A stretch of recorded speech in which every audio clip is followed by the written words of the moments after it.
그리스도 중심적 교회 리포엄드 에베소서 4장 13절 말씀입니다.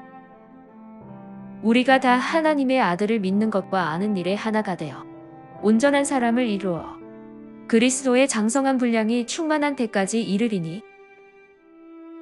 오늘 제목은 그리스도 중심적인 교회, 저희 리포엄드 R2의 비전에 대해서 같이 나누도록 하겠습니다. 지난 시간에는 R1, 리본에 대해서 나눴습니다. 이번에는 두 번째 시간 R2, 리포엄드. 주보를 보면은 이렇게 나옵니다. 그리스도를 닮은 온전한 사람으로서 성숙한 공동체입니다.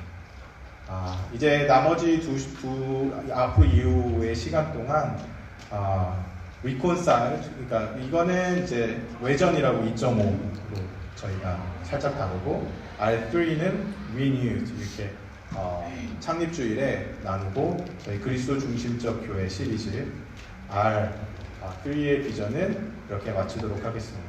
오늘은 두 번째 시간으로 R2 리포엄드입니다.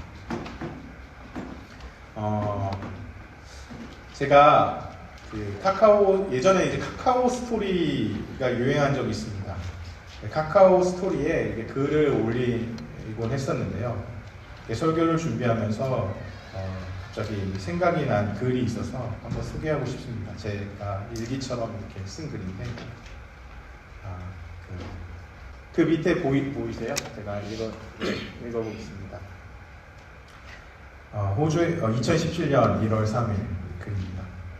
사진도 옛날 카메라라서 좀 흐릿한데, 호주가 준 선물. 호주에 와서 난 인생의 행복은 외부에서 나를 증명하기 위한 일의 성취에 있는 것이 아니라 결국 행복한 소수, 즉 가족으로부터 시작됨을 배웠다. 이제야 이 라이프 스타일이 몸에 배어진 것 같다. 이 쉬운 것을 알기 위해 참 어렵게 돌아왔다. 2017년 7월에 저는 4년에 호주 유학생활을 마치고 시드니를 떠나 뉴질랜드 오클랜드로 갔습니다.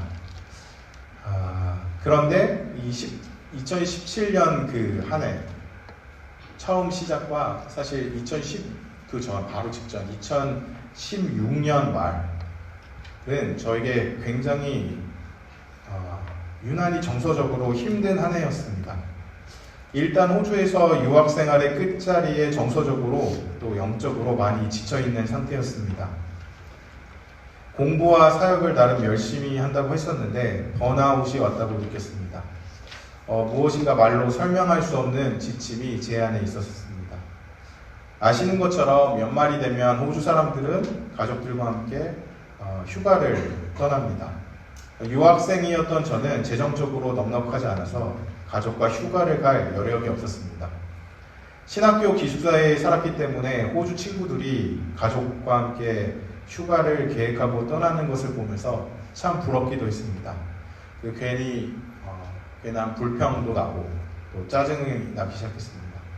무엇인가 제 안에 정서적으로 그리고 특별히 영적으로 어떤 갈증을 느꼈습니다. 그래서 도저히 버틸 수 없다라고 생각해서 2017년 새해가 되고 며칠 바로 후에, 거의 초에 즉흥적으로 그때는 사랑이 혼자였는데 첫째 딸 사랑이와 아내와 함께 시드니에서 멜번으로 밤새 차를 타고 그냥 떠났습니다. 중간에 처음에 제가 운전하다가 너무 지쳐서 이제 아내가 운전을 했고, 중간에 전 잠이 들었습니다. 몇 시간 지나서 깼는데 이제 새벽이 밝아왔습니다. 그리고 평상시 이렇게 시드니에서 볼 수 없는 멜번 다가오면 다른 풍경이 있지 않습니까? 그것이 저에게 다가왔습니다. 그런데 그날 유난히 새벽에 멜번 근처에 갔을 때 제가 찍은 이 풍경이 저에게 굉장히 아름답게 느껴졌습니다. 이른 새벽에 눈을 뜨고 비몽사몽간에 쳐다봤는데 어떤 감격이 있더라고요. 그래서 흔들리는 차에서 이렇게 제가 앞에 앉아서 이렇게 찍었는데 당시 굉장히 안 좋은 포인트에서 흔들리면서 찍었는데 그게 지금 제가 보여드리는 사진입니다. 아름다운 풍경인데 이게 안 담기네요. 사진으로는. 그리고 2박 3일 그 멜번 근처에서 이제 그냥 뭐 없잖아요. 이렇게 즉흥적으로. 그런데 이제 어디 하나 이렇게 뭐라고 하지? 그 조립식 건물 같은 거. 거기서 2박 3일을 지내고 가족과 시간을 보내고 다시 시드니로 돌아왔습니다. 그 시간에 무언가 하나님이 저를 만져주셨습니다. 하나님과의 그 짧은 시간이지만 하나님과의 관계뿐만 아니라 그리고 제가 정서적으로 영적으로 또 가족과의 관계에 굉장히 그동안 제가 느끼지 못했던 그러한 본딩이 가족 안에 있는 시간을 보냈습니다. 그 이유를 곰곰이 왜 이런 일이 일어났을까 곰곰이 생각해 보니까 하나님이 저에게 인생의 가장 기본적인 것들을 놓치고 있는 것들을 깨닫게 해주신 것이었습니다. 그것이 바로 첫 번째는 하나님과의 생명의 관계, 그리고 두 번째로는 가족과의 생명의 관계라는 것이었습니다. 처음부터 저는 박사과정을 생각하고 영국으로 박사를 생각하고 그냥 처음부터 유학을 호주에서 시작했기 때문에 목적이 하나였습니다. 영국으로 박사 가는 거. 그것만 생각하고 시드니에서 계속 열심히 공부하고 또 파트타임으로 사역도 했습니다. 그런데 이제 뭔가 뭔가 일에 제가 생각하는 그 일의 성취는 맺어져 가고 있었지만 제 안에 어떤 생명의 관계, 하나님과의 관계, 특별히 가족과의 관계에서 생명의 관계가 잃어버리고 그리고 식어져 있는 것들을 발견한 것입니다. 돌아오는 길에 제가 바로 이 깨달음이 있었던 것입니다. 일의 성취가 아니라 나 자신을 위한 일의 성취가 아니라 행복한 소수, 특별히 가족, 행복한 소수의 공동체 와의 사랑의 관계 안에 행복이 있다는 것을 알게 됐습니다. 여러분, 오늘 본문을 보면 바로 이 공동체에 대한 이야기를 하고 있는 것이죠. 에베소서 4장의 그 컨텍스트는 바로 교회 공동체의 연합, 그 공동체 안에 사랑에 대한 것입니다. 우리가 그 리포움드의 비전을 이야기를 하고 있는데 리포움드의 사전적인 그 의미는 뭔가 나아지는 개선을 위해 나아지도록 바뀌는 것이죠. 그러니까 뭔가 나아지고 있는 것들을 말하는 것입니다. 기독교 역사에서 이 리포움드를 다른 말로 했을 때 그 성화라는 용어를 사용했습니다. sanctification, 그 성화. 그러니까 성화는 좀 풀어서 얘기하면 거룩해지는 과정 또는 거룩해지는 것이라고 말할 수가 있을 것입니다. 그러니까 성화는 거룩함이라고 또 이야기를 할 수 있는 것이죠. 그래서 예수 그리스도께서 우리에게 오셔서 우리가 믿는 순간 의롭게 되고 그리고 예수 그리스도께서 다시 오시는 그날까지 거룩해지는 그 과정을 가리켜 보통 우리는 전통적으로 성화라고 이야기를 합니다. 그런데 여러분, 이 성화를 이야기를 하고 이 거룩함을 이야기를 할 때 특히 한국 사람들은 첫 번째로 이렇게 떠오르는 단어가 있는데 그것은 바로 도덕입니다. 도덕. 왜 그러냐면 저와 여러분은 아무리 해외에 살아도 이 DNA가 한국 문화의 DNA가 있기 때문입니다. 그것이 부모를 통해서든 그리고 뭐 교육을 통해서든 그리고 특별히 한국 이 커뮤니티 사회에서를 통해서든 이 유교적 문화의 이 DNA가 우리를 계속해서 우리에게 영향을 주고 있는 것이죠. 이 유교 문화에서 제일 중요한 게 무엇인지 아십니까? 한 단어로 말하면 예의예요. 예의입니다. 예의가 바라야 되는 것이죠. 그러니까 예의가 바르다라는 것은 도덕적으로 뭔가 깨끗하게 되어져야 된다는 것입니다. 그러니까 도덕적으로 깨끗한 행위가 강조되는 것이 바로 유교 문화의 특징입니다. 그래서 기독교를 이해를 하고 특별히 성화에 대한 이야기를 할 때 첫 번째 떠오르는 단어가 바로 도덕적 행위인 것이죠. 그러다 보니까 거룩해져야 된다라고 생각을 하면 우리는 도덕적으로 깨끗해져야 된다는 것. 거짓말하지 말고 음란하지 말고 우리가 뭔가 윤리적으로 이렇게 깨끗해지는 것들에 대해서 한국 사람들 쉽게 생각하는 것이 바로 성화, 거룩이라는 단어일 것입니다. 그런데 성경은 첫 번째로 1차적으로 근원적으로 이 거룩을 도덕이라고 말하고 있지 않습니다. 사실 이 거룩이 도덕이라고 말하는 것은 도덕을 다른 말로 하면 성경은 율법이라고 말하는 것이죠. 우리 한국 사람이 생각하는 도덕이 사실 유대인들이 생각하는 율법과 사실 같을 것입니다. 그런데 사도 바울은 계속해서 이 율법주의에 대해서 경계하고 있는 것이죠. 복음은 이 율법주의를 경계해야 된다라고 이야기하는 것입니다. 거룩하게 된다라는 것은 율법주의, 곧 도덕주의가 아니라는 것입니다. 만약에 이 율법이 다시 우리 신앙의 중심이 되고 거룩의 중심이 되고 또 도덕이 거룩의 심지어 중심이 되고 또 우리 신앙을 이끌어간다면 그것은 바로 그리스도의 십자가를 부인하는 것이다 라고 이야기를 하는 것이죠. 갈라디아서 2장 21절에 보면 이렇게 말합니다. 내가 하나님의 은혜를 패하지 아니하노니 만일 의롭게 되는 것이 율법으로 말미암으면 그리스도께서 헛되이 죽으셨느니라 라고 이야기를 하는 것이죠. 만약에 율법이 중심이 되면 그리스도께서 헛되이 죽으셨다 말하는 것입니다. 이와 반대로 이 율법주의와의 반대로 바울은 로마서 8장 1절부터 2절까지 이렇게 이야기를 합니다. 그러므로 이제 그리스도 예수 안에 있는 자에게는 결코 정죄함이 없나니 이는 그리스도 예수 안에 있는 생명의 성령의 법이 죄와 사망의 법에서 너를 해방하였음이라 라고 이야기를 하고 있습니다. 율법주의는, 도덕주의는 계속 우리를 정죄하는 것이죠. 너 이거 하지 않는다. 너 이거 하지 않으면 하나님이 혼내실 거다. 너 이거 하지 않으면 너 하나님이 심판하실 거다 라는 것이 중심이 되는 것입니다. 하나님은 심판자가 되십니다. 우리는 도덕적으로 또 그리스도인은 선한 행위를 해야 되는 것이죠. 그거를 부인하는 것이 아니라 그 시작점이, 그 근원이 이 도덕과 율법이 아니라는 것입니다. 오히려 사도 바울은 예수 그리스도 안에 있으면 그 정죄함이, 율법적인 정죄, 이 도덕적인 정죄가 없다라고 말을 하는 것이죠. 왜요? 성령의 법이, 생명의 성령의 법이 우리를 계속해서 은혜의 길로, 복음의 길로 이끈다라는 것입니다. 그러니까 예수 그리스도 안에 있는 자들은 성령이 우리 안에 거함으로 이 생명의 성령의 법이 결국 그 율법의 참된 의도를 완성시켜 간다는 것입니다. 율법의 참된 의도는 무엇입니까? 예수님 두 가지로 이야기하죠. 하나는 하나님과의 생명의 관계, 하나님을 사랑하는 것. 두 번째, 이웃과의 생명의 관계, 타인과의 생명의 관계, 이웃을 사랑하는 것이죠. 하나님 앞에 성령을 통해 그리스도 안에서 순종하는 사람은 결국 이 율법을 완성해 가는 것이라고 이야기를 하는 것입니다.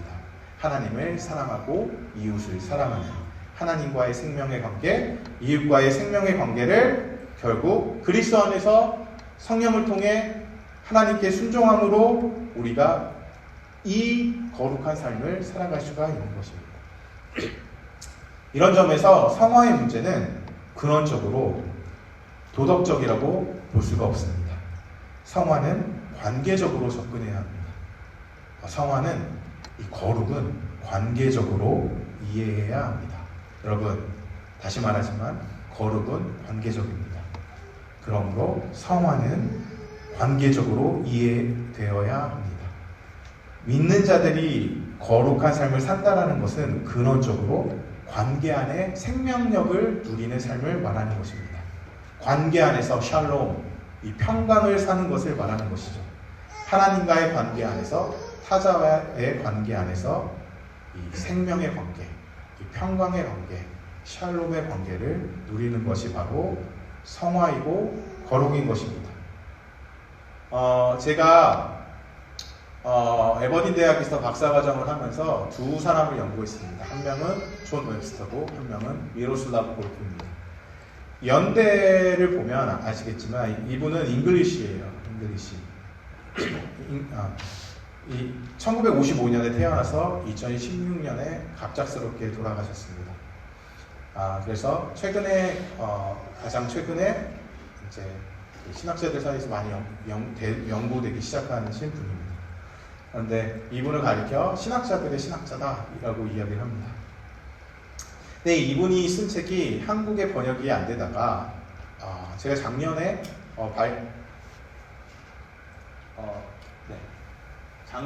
작년에 이 책이 번역됐다라는 것을 발견했습니다. 영어로 홀리니스라는 책인데 한국어로 거룩함이라는 책입니다. 미국에서 강연한 것들을 가지고 만든 책이라서 그렇게 두꺼운 책은 아닙니다. 그런데 이 책에서 당연히 제목이 거룩함이니까 거룩함이 무엇인지에 대해서 이야기를 하는 것이죠. 제가 이게 좀 긴데 그래도 제가 로마서에서 한번 읽었던 거예요. 우리 로마서 성경 공부에서. 그런데 그래도 한번 제가 읽어보도록 하겠습니다. 오늘은 저희가 좀 공부하듯이 하나하나 제가 따져가면서 여러분 설교하려고 합니다. 따라서 뒷장들에서는 신론과 교회론, 그리스도인의 성화, 교리와 연관지어 거룩함을 다룰 것이다. 이 세 주제가 서로 분리될 수 없다는 점을 이 주제에 대한 우리 이해의 핵심이다. 왜냐하면 삼위일체 하나님의 거룩하심은 사귐을 만들어내는 거룩함으로써 하나님의 피조물을 지향하는 거룩함이기 때문입니다. 삼중적으로 거룩한 분이신 하나님은 우리 가운데 계시는 거룩한 분이시다. 따라서 거룩함은 관계적 개념이다. 즉 우리는 성부, 성자, 성령으로서 행하시는 그분의 일을 통해 거룩하신 분을 만나며 그런 방식이 아니라면 그분을 만날 수 없다고 고백한다. 여기서 밑줄 제가 걷죠. 거룩함은 관계적인 개념이다 라는 것입니다. 성부, 성자, 성령이 관계하시는 분이시기 때문에 근원적으로 하나님 거룩하신 분이잖아요. 그 거룩한 하나님이 관계적인 분이라면 거룩은 관계적이라는 것입니다. 관계의 생명이 일어나는 시간이 바로 거룩의 시간입니다. 관계의 회복은 거룩함의 회복입니다. 하나님과의 관계 그리고 타자와의 관계가 회복하는 것이 바로 거룩함입니다. 중세 스코틀랜드 철학자 중에 한 명인 리샤르라는 사람이 있습니다.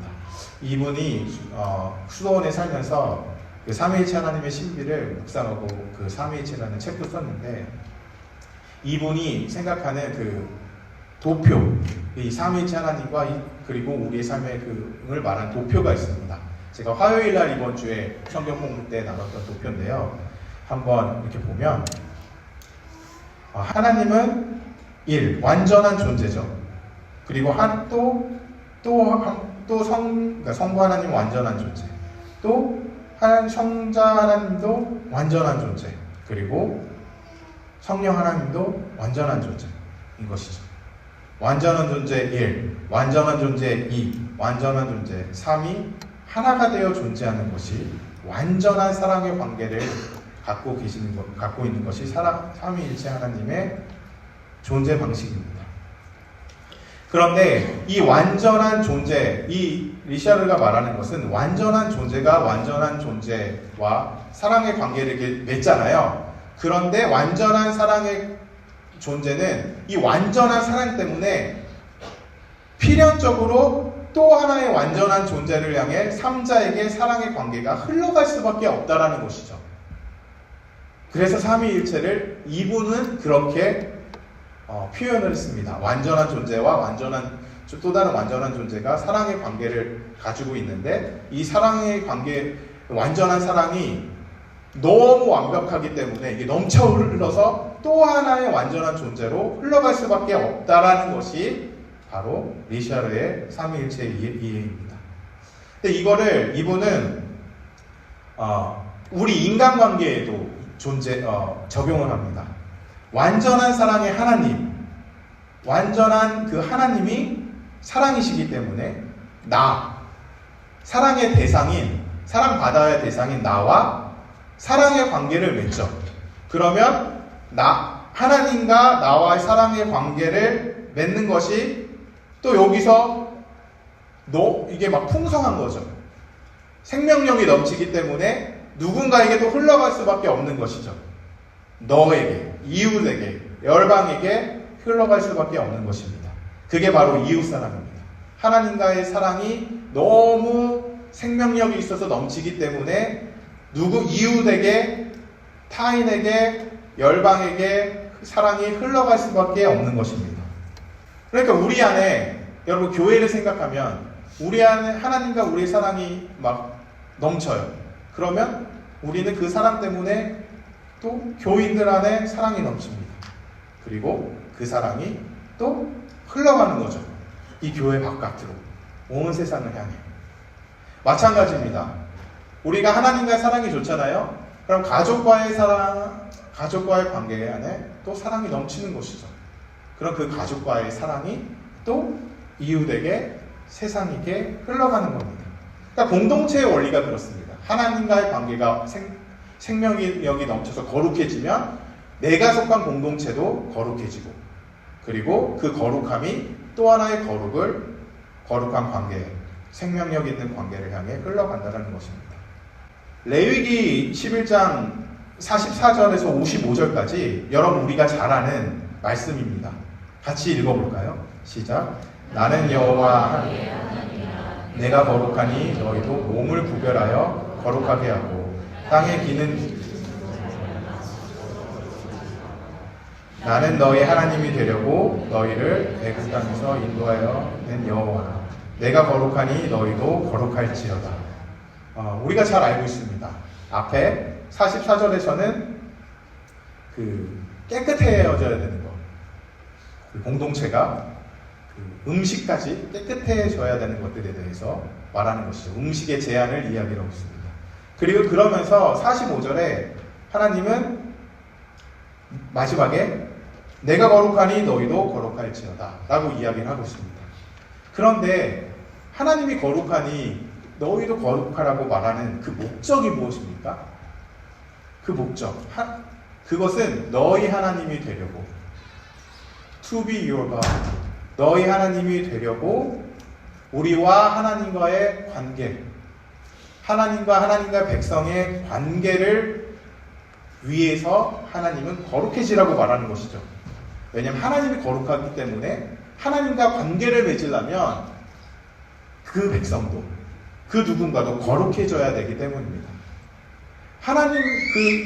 시작 때부터 하나님은 거룩을 관계적으로 이해하고 있는 것이죠.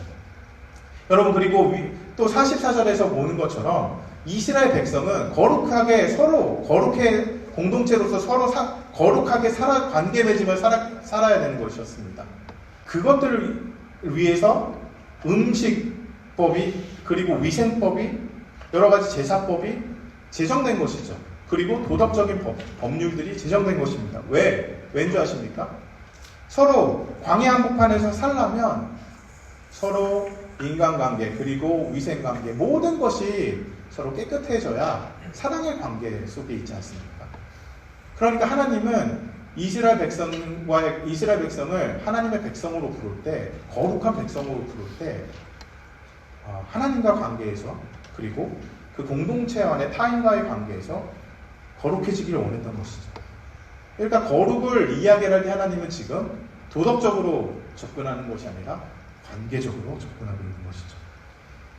베드로전서에서 이렇게 이야기를 합니다. 똑같은 이 레위기 11장의 말씀을 같이 읽겠습니다. 시작. 오직 너희를 부르신 거룩한 이처럼 너희도 모든 행실에 거룩한 자가 되라. 기록되었을 때 내가 거룩하니 너희도 거룩할지어라 하셨느니라. 외모로 보시지 않고 각 사람의 행위대로 심판하시는 이를 너희가 아버지라 부른즉 너희가 나그네로 있을 때 두려움으로 지니라. 아멘. 내가 거룩하니 너희도 거룩하라는 말을 베드로는 초대교회에 고통당하고 있는 그 성도들을 향해 말을 하고 있는 것이죠.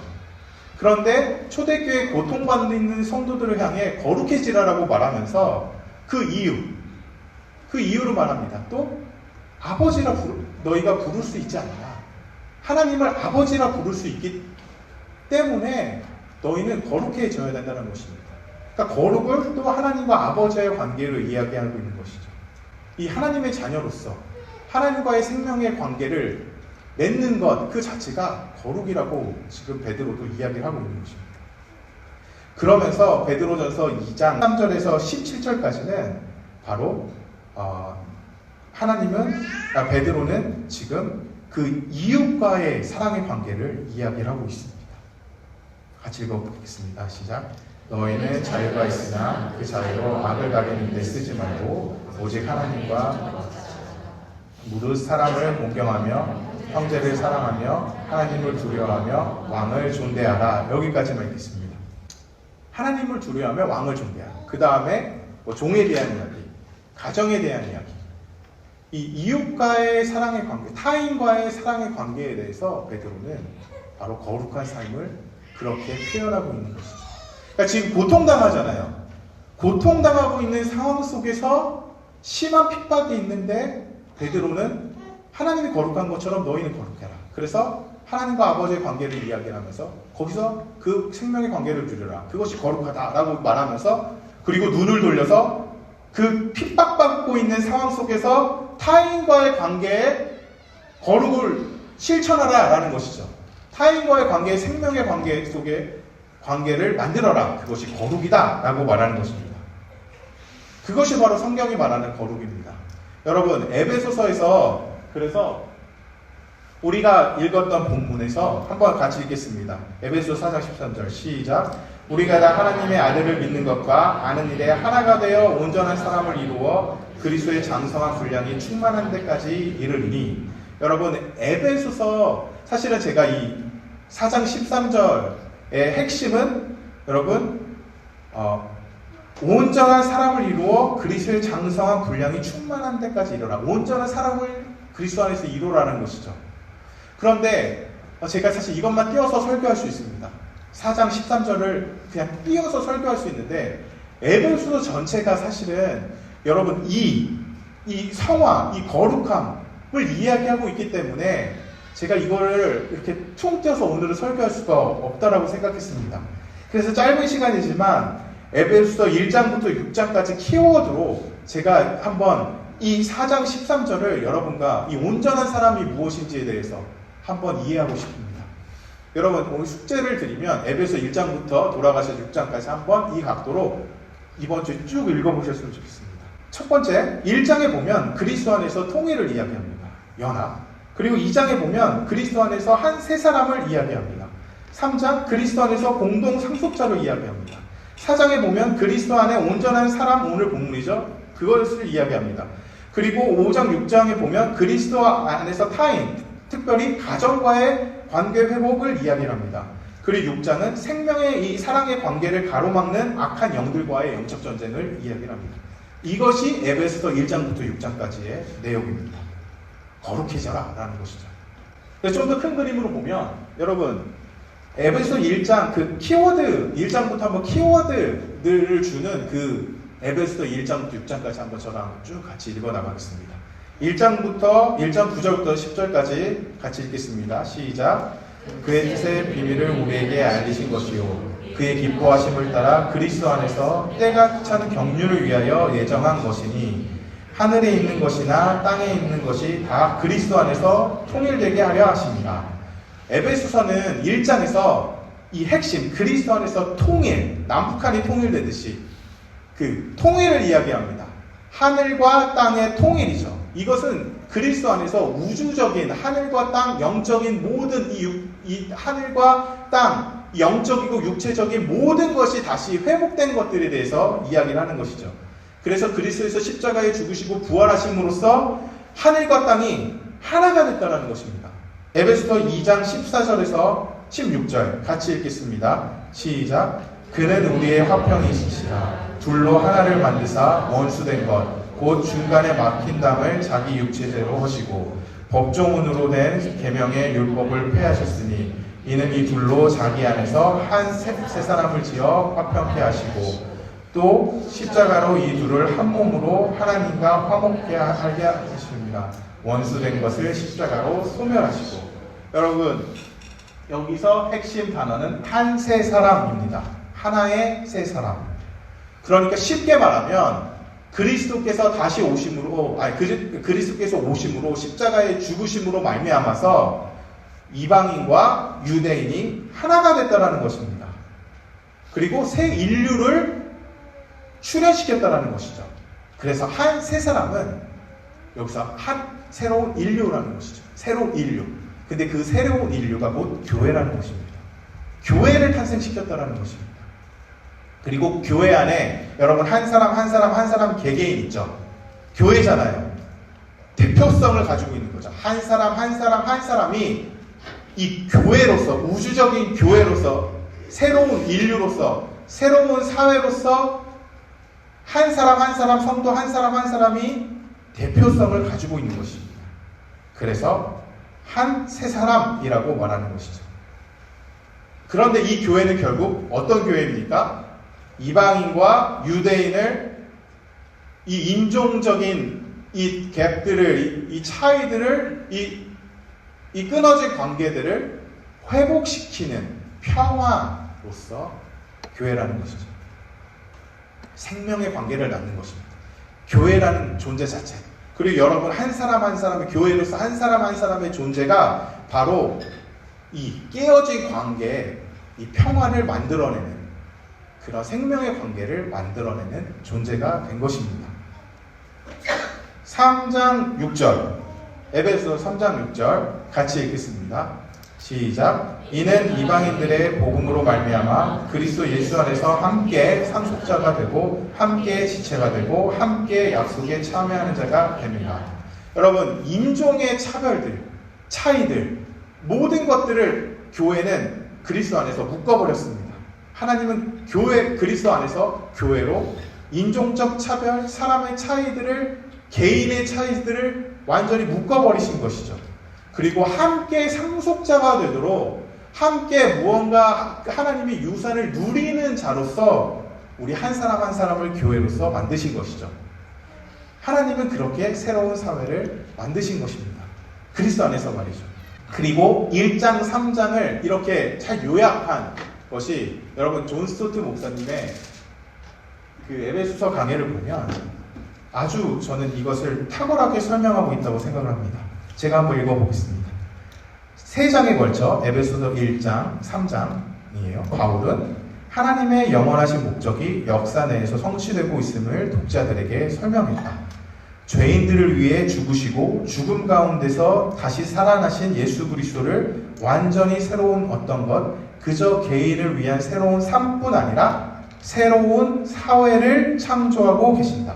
새로운 사회를 창조하고 계신다. 교회죠.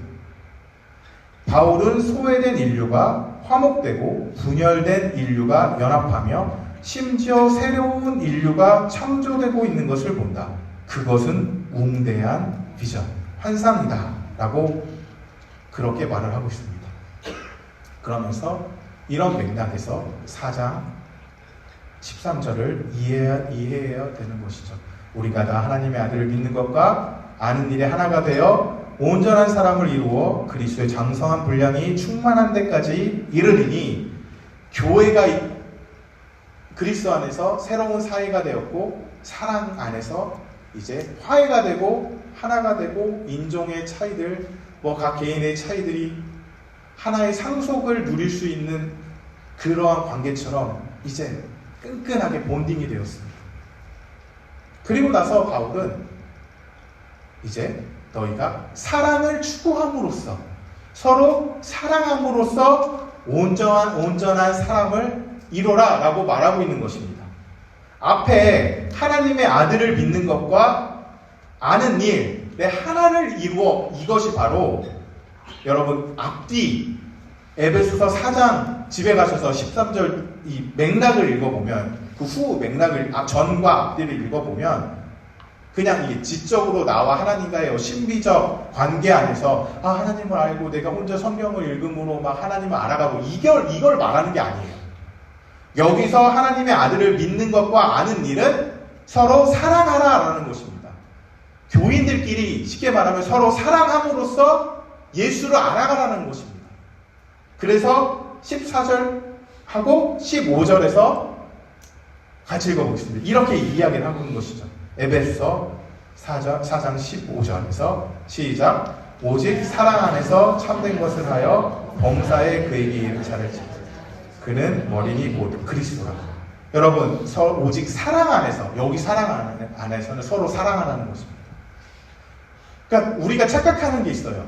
우리가 성경을 혼자 열심히 읽고 우리가 막 열심히 목사님 설교를 들어야 되지만 듣고 막 책도 열심히 읽고 내가 신학적인 지식, 그리스도를 알아가는 어떤 이 지식이 자라나면 내가 예수 그리스도를 더 잘 알 거라고 생각하지만, 그리고 그것이 거룩해질 거라고 생각하지만, 성경은 지금 서로 사랑함으로써 그리스도를 더 알다라고 말하는 것이죠.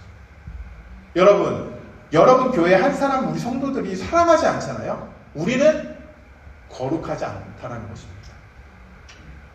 우리가 서로 사랑하지 않으면 우리는 그리스도를 알고 있는 것이 아닌 것이죠. 우리가 서로 사랑할 때 이 새로운 사회, 그리스도 안에서 십자가로 말미암아 만들어진 이 새로운 사회, 이 새로운 인류 안에서 우리가 서로 사랑할 때 그때서야 비로소 이것이 예수 그리스도를 아는 것이구나 라는 것을 알 수 있다는 것입니다. 그럴 때 비로소 온전한 사람으로서 그리스도를 아는 그 장성한 분량까지 이룰 수가 있는 것입니다. 5장 1절부터, 에베소 5장 1절부터 2절까지 같이 읽겠습니다. 시작.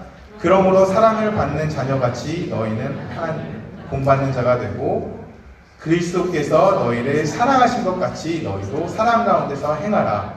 그는 우리를 위하여 자신을 버리사 향기로운 제물과 희생제물로 하나님께 드리셨느니라. 여러분, 에베소서는 굉장히 충격적이에요. 왜 그러냐면 그 예배가 곧 서로 사랑하는 것이다 라고 말하고 있기 때문에 있는 것이죠. 제사와 서로 사랑하는 것을 연결시켜 버립니다. 그러니까 서로 사랑하지 않는 것은 예배하는 게 아니라는 것이에요. 그러니까 우리가 찬양하고 말씀 듣고 묵상하고 이 모든 것들을 아무리 한다고 해도 우리가 서로 사랑하지 않으면 우리는 예배하고 있지 않는 것이죠. 그래서 예수님 뭐라고 말합니까? 예배하다가 형제와 관계가 틀어진 것들이 생각나면 그거 먼저 해결하고 하나님 앞에 나오라고 말하지 않습니까? 온전한 교회, 그리고 온전한 그리스도인이 된다는 것은 무엇보다 우리 교인들끼리, 우리 성도들끼리 서로 한 마음과 한 뜻으로 서로 사랑함으로써 거룩해지는 것, 그리고 서로 사랑함으로써 그리스도를 아는 것, 이것이 교회의 본질인 것이죠. 그것이 바로 우리의 예배가 되는 것입니다. 더 충격적인 것이 있습니다. 에베소 6장을 읽으면서 이 맥락 속에서 에베소 6장이 끝이거든요. 에베소 끝에 맨 끝 부분을 읽어보면 저는 굉장히 충격을 받았습니다. 한번 읽어볼까요? 아버지 하나님과 주 예수 그리스도께서 평안과 믿음을 겸비한 사람이 형제들에게 있을지어다. 우리 주 예수 그리스도를 변함없이 사랑하는 모든 자에게 은혜가 있을지어다. 집에 가셔서 혹시 모르는 사람은 에베소 6장을 읽어보세요. 그러면 에베소 6장이 뭐죠? 전신갑주를 입어라. 악한 영들과 전신갑주를 입고 대적하며 싸우라는 것이죠. 영적 전쟁이 하라는 것입니다. 거기서 영적 전쟁의 무기가 등장합니다. 요약하면 세 단어가 있어요. 하나는 진리, 두 번째는 평안, 평강, 세 번째는 믿음. 그러니까 진리로, 평강으로, 믿음으로 사탄과의 영적 전쟁에서 승리하라는 것입니다. 진리는 누구죠? 예수 그리스도이십니다. 평강, 그리고 믿음. 그 예수 그리스도이신 이 진리 안에서 평안과 믿음을 겸한 사랑, 이 형제들에게 있을지어다 라고 말하는 것이죠. 영적 전쟁을 생각해 보면, 저는 영적 전쟁을 생각을 했을 때 여러분 영적인 전쟁이 있다 라고 생각하면 무슨 이미지가 떠오르죠? 엑소디스 뭐죠? 엑소시스트 죄송해요. 막 이런 거, 막 마늘, 막 이런 거 막 이런 거 떠오르잖아요. 막 떠나고 귀신이 떠나고. 그런데 이 에베소서에서 말하는 영적 전쟁은 결국에는 이 새로운 인류, 이 새로운 세상, 새로운 사회인 이 교회 안에 성도들의 사랑의 관계를 깨고 있는 영적 전쟁의 현실 속에 하나가 되라라는 것입니다. 이것이 영적 전쟁이죠. 에베소서에서 말한 영적 전쟁은 교회 안에 서로 사랑하지 않게 하는 그 영적인 실체들과 무엇으로 싸우라는 것이죠? 결국 사랑으로, 서로 사랑함으로 싸우라는 것입니다. 서로 사랑할 때 영적인 전쟁에서 승리하고 결국 그 승리가 너희를 거룩게 할 것이라는 것입니다. 그런 의미로 거룩은 관계적입니다. 하나님과의 관계로부터 시작된 생명의 관계가 우리 성도들과의 관계로 이어져서 이것이 열방으로 흩어지는 것, 흘러가는 것, 그것이 바로 거룩이고 성화입니다. 그래서 오늘 본문에 말하는 것처럼 온전한 사람을 이루어 그리스도의 장성한 분량에까지 도달해라 라고 말하는 것입니다.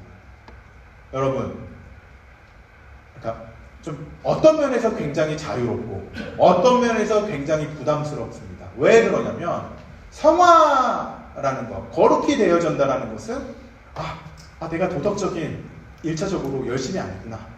오케이. 나 도덕적으로 좀 자유롭네? 이렇게 생각할 수도 있죠. 조금 도덕적으로 좀 타협하면 살 수 있네. 이렇게 생각할 수 있죠. 그런 면에서 좀 자유로울 수도 있어요.